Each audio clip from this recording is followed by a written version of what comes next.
E a galera do Posse de Bola opinou aqui sobre a derrota acachapante do Palmeiras para a LDU por 3-0 ontem à noite lá em Quito, na altitude de Quito, que não é uma grande altitude, mas mesmo assim o Palmeiras foi e não viu a cor da bola. A LDU impõe uma derrota gigantesca ao Palmeiras, que agora em São Paulo na próxima semana vai ter que reverter esse placar.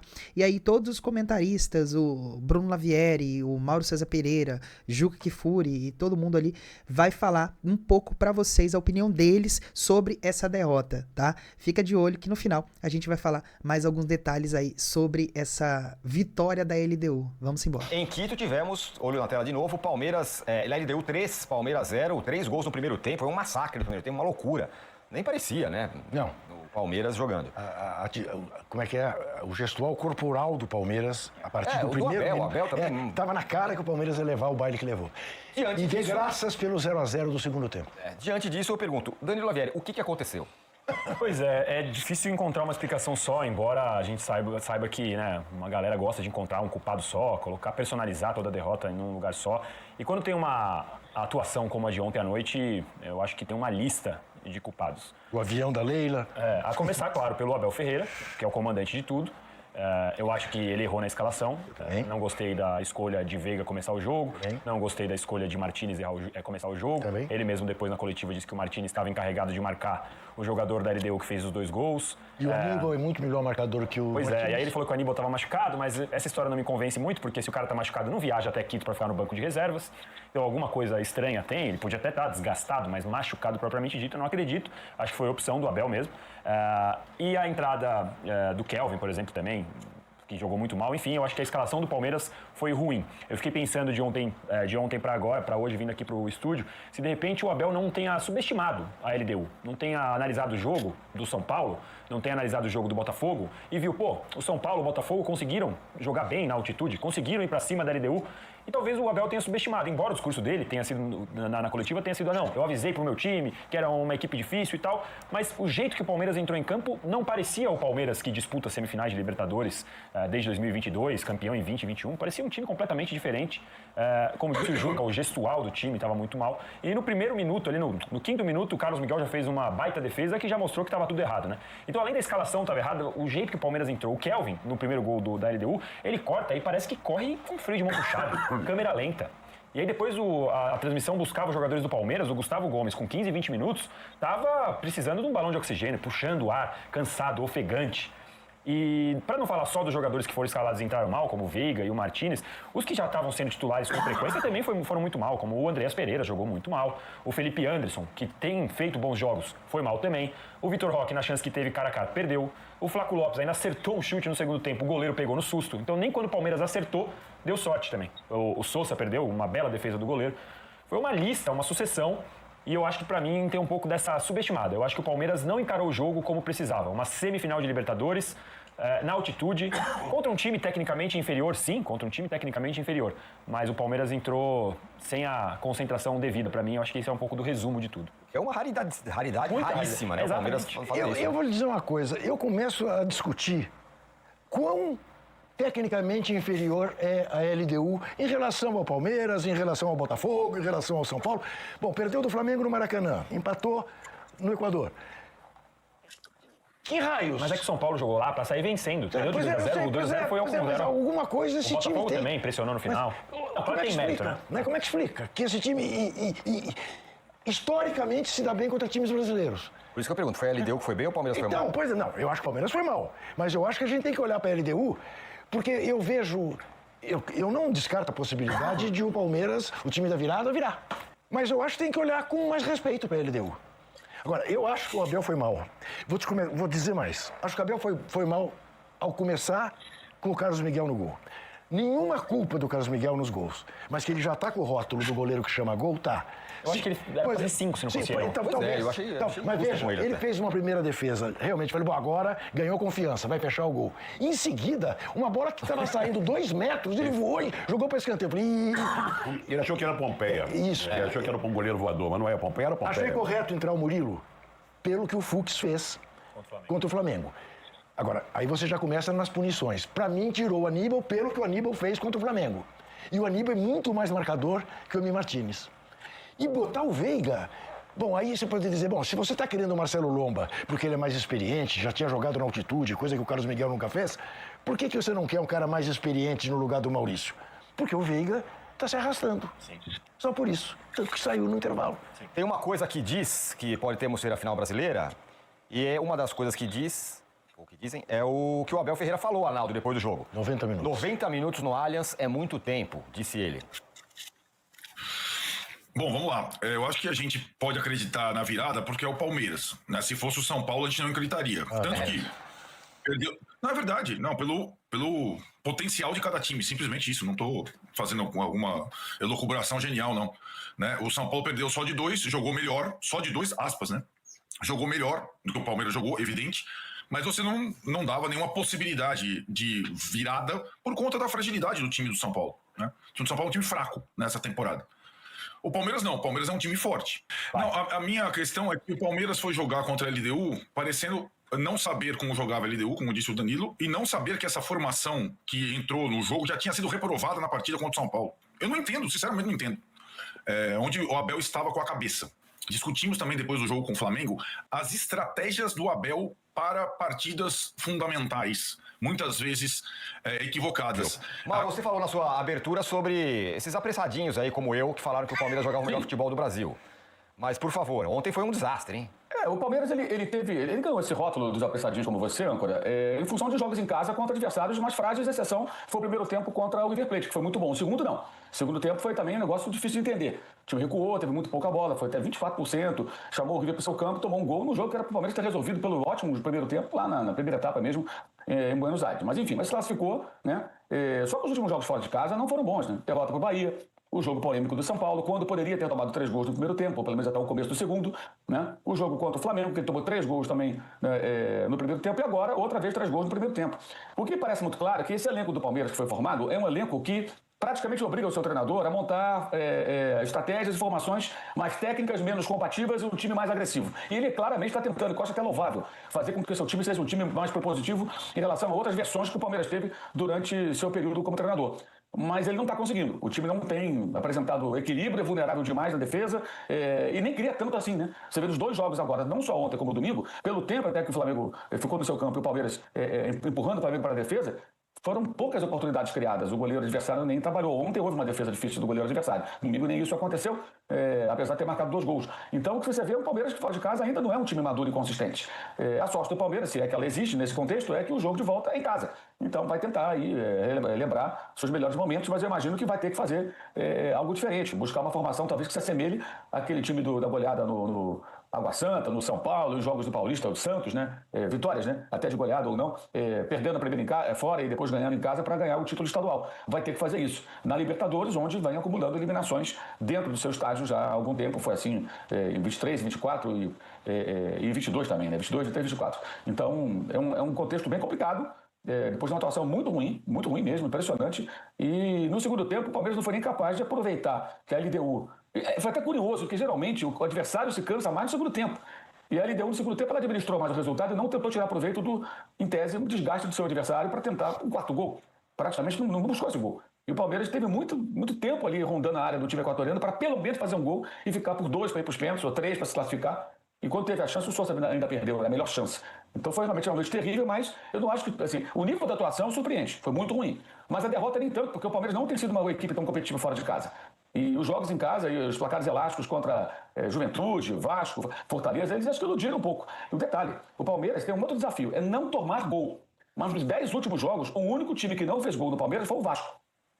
Então não pode tomar um gol. O que aconteceu com o São Paulo? Tomou de 2-0, aí a LDU faz um gol, ali o São Paulo acabou. O Palmeiras está numa situação ainda pior, ele tomou de 3-0. Se ele toma um gol, ele tem que fazer 4 para levar para os pênaltis, ele tem que fazer 5 para ser... Aí fica muito difícil mesmo, quase, não diria quase impossível, né? Mas algo próximo disso, não dá para falar impossível. E o time da LDU mostrou também qualidade nesses jogos. É bom lembrar também que o Thiago Nunes não está desde o começo da temporada, ele pegou no meio. O que eu acho que até aumenta os méritos dele. A LDU da fase de grupos não foi um time tão consistente. Teve até correndo o risco de eliminação. O técnico era o Pablo Vitamina Sanches, ele foi demitido antes do jogo da classificação, que foi um 3-0 sobre o Central Córdoba em casa. O Patrício Hurtado era o técnico interino e, na sequência, entrou o Thiago Nunes. Aí, contra o Botafogo, contra o São Paulo, foi ele. Eu acho que isso dá até mais valor, que ele não fez o trabalho desde o começo, não. Ele pegou o bonde andando, o time teve estabilidade que o técnico foi demitido. O interino conseguiu o placar de que o time precisava para avançar em primeiro na fase de grupos. Ele deixou para trás. Agora, um clube, independentemente do Thiago, ele deixou para trás o Flamengo na fase de grupos. Né? O Flamengo foi segundo, a LDU foi a primeira colocada. E aí elimina Botafogo, campeão, o São Paulo, e agora está aí tão avançado, aí, digamos assim, nessa disputa com o Palmeiras. A LDU, gente, é um time grande da América do Sul. A gente tem que enxergar isso.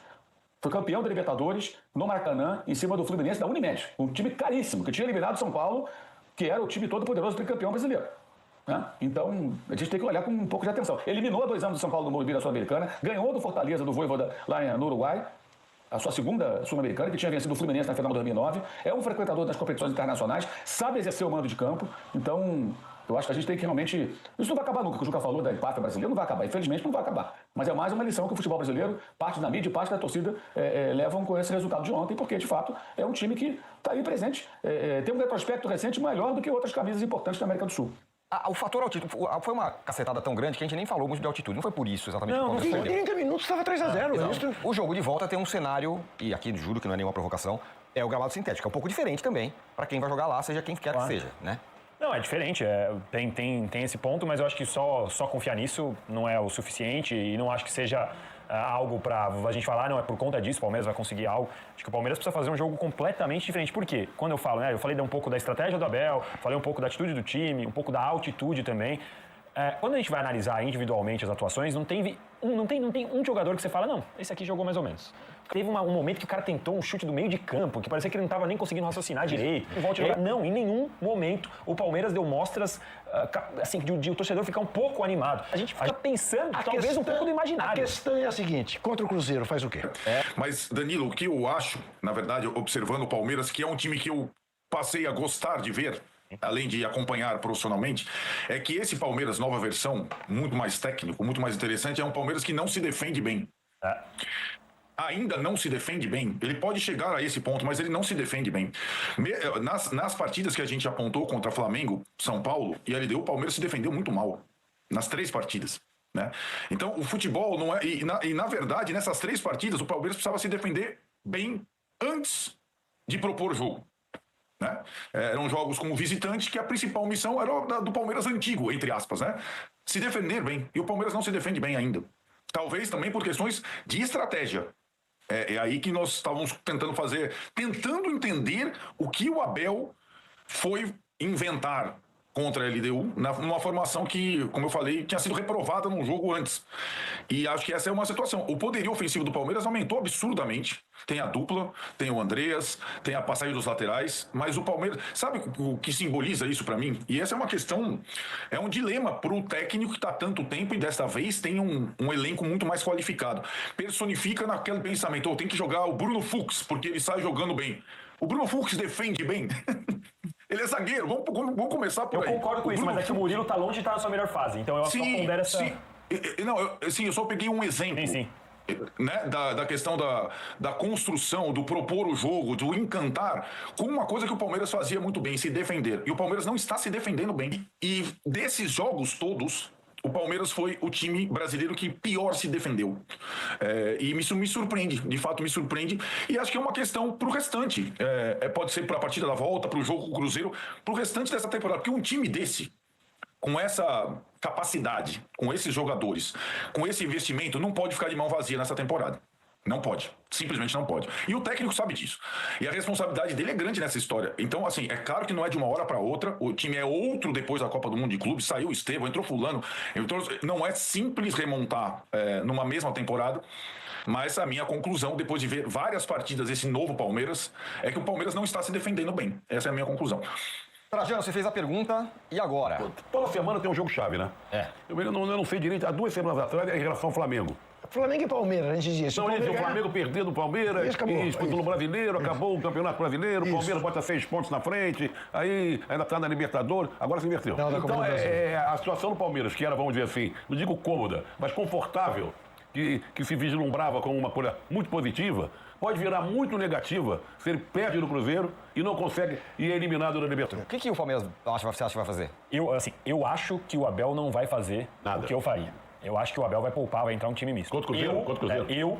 Hoje, depois do que aconteceu na altitude, e até um pouco passando do que o Arnaldo disse, de o Palmeiras não poder terminar a temporada sem nada, eu iria com o máximo da força que desse para ir no domingo. A não ser que algum jogador tá perto de machucar, porque alguma coisa isso assim. revela, de alguma maneira, a sua descrença na virada? Não. Tem 2 pontos para mim. Primeiro, porque o Palmeiras precisa jogar com o máximo da força para poder vencer o Cruzeiro e continuar na ponta do Brasileiro, mesmo que o Flamengo vença o Fortaleza no sábado, para tentar mudar um pouco do ambiente, de voltar a dar confiança pro time.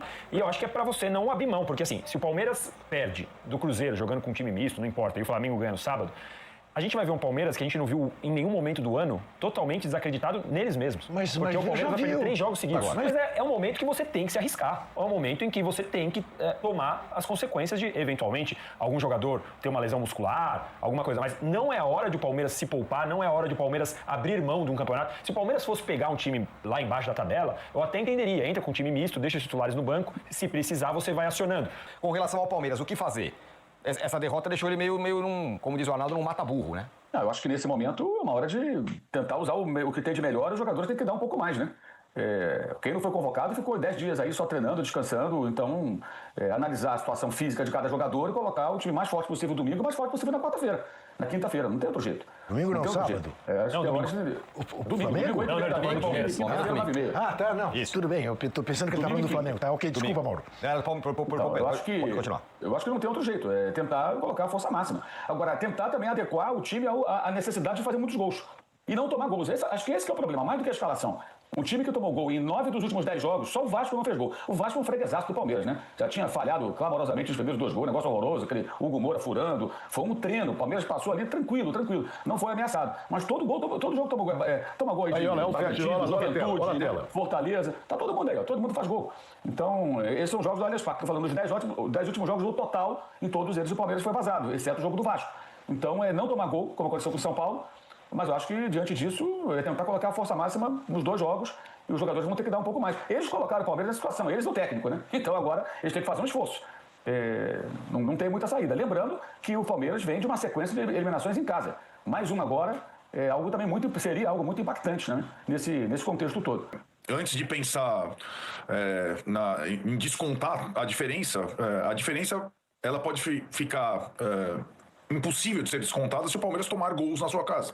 Então o Palmeiras tem que... Agora, para exemplificar a questão do Bruno Fux, contra a LDU em casa, precisando fazer 3 gols, aí tá a hora de jogar o Bruno Fux, né? Eu tô falando das estratégias em cada momento. E pro jogo eu imagino que a formação que vai enfrentar o Cruzeiro, né, Danilo, ela indique a ideia do Abel para a próxima quinta-feira. Mas eu acho que nessa frente dupla tinha muita gente falando no domingo contra o Cruzeiro, pensando, putz, o Flamengo empatou em pontos, e nosso jogo vai ser contra o terceiro colocado domingo. Putz, se a gente abrir uma vantagem, não tinha um pouco essa conversa, né? E até as perguntas, se a gente abrir uma vantagem em Quito, gente, não é abrir uma vantagem em Quito, é o começo de uma semifinal da Libertadores, né? É um pouco essa expectativa que a gente tem, talvez pelo poderio financeiro das nossas equipes e os jogadores, e se aplica também ao que a gente viu no Flamengo contra o Racing, putz, só foi 1-0. Gente, é semifinal da Libertadores. Não dá pra jogar em Quito pensando no domingo. Ninguém tem... E acho que se a gente tiver, Trajano, a final sem brasileiros, com Racing e LDU, não vai ser um tapa na cara. Vai ser um murro no queixo do futebol brasileiro nessas circunstâncias. Porque eu acho que tem muita soberba, sabe? Muita. Por conta de... elencos melhores, jogadores melhores, grana sobrando. E, de fato, o que o Racing fez e o que a LDU fez nessa primeira perna foi admirável. Em ambos os casos. Eu achei admirável mesmo. E eu acho que nenhum jogador da LDU jogaria no Palmeiras, nenhum jogador do Racing jogaria no Flamengo. Mas futebol é conjunto. Não importa muitas vezes isso, né? E eles foram muito bem. E acho que talvez mais o Palmeiras que o Flamengo tenha meio que se perdido nessa dupla frente. E agora ele vai ter que lidar com essa pressão, por assim dizer, como o Danilo falou bem, de ter a liderança em jogo no final de semana e ter que descontar 3 gols na próxima quinta-feira. Então é isso, meu povo. Basicamente, essa foi a opinião aí. Essas foram, na verdade, as opiniões aí dos comentadores, dos comentaristas aí do Posse de Bola. E a gente ficou com essas informações basicamente, né? O Mauro César Pereira foi bem enfático aí em dizer que o Palmeiras está sofrendo gol basicamente em todos os jogos. Então é uma defesa que não está tão segura quanto se pensava. Mas o Palmeiras joga em casa aí, tanto no Brasileiro quanto na Libertadores, vai ter que reverter esse placar aí na Libertadores na quinta-feira. E no Brasileiro vai ter que colocar um time misto ali no mínimo, o time mais forte que puder para tentar vencer o Cruzeiro. Então é isso, obrigado pela audiência aí, deixa o seu comentário aqui, você acha que o Palmeiras vai conseguir passar pelo Cruzeiro, vai conseguir passar pela LDU na quinta-feira, e em relação ao Flamengo, né, o que você acha? O Flamengo vai ganhar do Fortaleza no final de semana e na quarta-feira vai vencer o Racing ou vai conseguir a classificação em cima do Racing? Deixa aqui nos comentários e compartilha o vídeo, se inscreve aqui no canal e os links dos vídeos completos estão aqui também, vai lá dar uma moral pros caras, se inscreve no canal deles. Grande abraço, a gente se vê no próximo vídeo aqui do canal Eurofly FC. Valeu, galera. Tchau.